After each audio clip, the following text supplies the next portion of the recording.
Hey divers, the Gundam Boy here, and today we are looking at the new car. So this is the anticipated vehicle we've been waiting for a while, and long are the days of dragging your feet through the mud, and now you can ride in style. This allows those heavy armor enjoyers to go on those big maps now without having to drag their feet while everybody's already at the next objective. Both heavy armor enjoyers and the passenger princesses will rejoice to this new vehicle.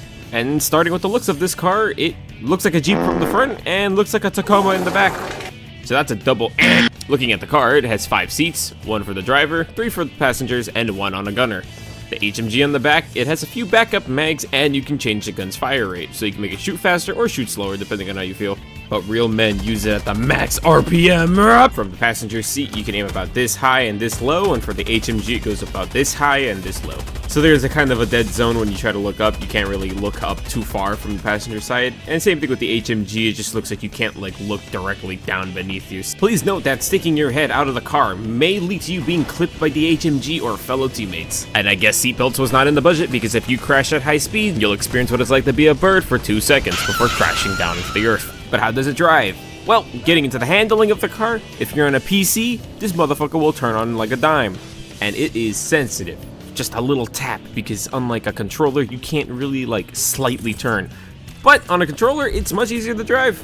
And driving this thing against the bugs, it's pretty easy because they gotta chase you to really do anything to hurt you. And you can probably outspeed them most of the time in this car. Unless you're a woman. But against bots, it's really something else, because the bots will shoot at you downrange just like in the mech, so they can detect you at further ranges and pop your tires. Try to take this car on planets that you know are gonna be nice and open, because if you try to drive this thing on clustered terrains, it may take some time to either get to certain areas, because you're driving through the entire jungle of Vietnam. Come on. So here's a couple of hard points I found against light pen. You can shoot the lights out, but after the lights get shot out, it seems to be just deflecting damage. Right here we have a gray hit marker on the side profile, and on the back it deflects. Ow.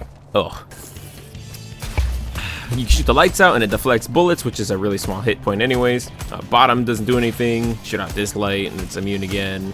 And then the HMG I don't think breaks at all. You could shoot this thing as much as you want. And the tires are rubber and take full damage from literally anything. So if these pop, that kinda kills the car. And if you try to drive with only the rims, don't be surprised if your car goes fucking crashing. And if your car topples over, be sure to get some distance between you and it, because this car is flammable and explosive.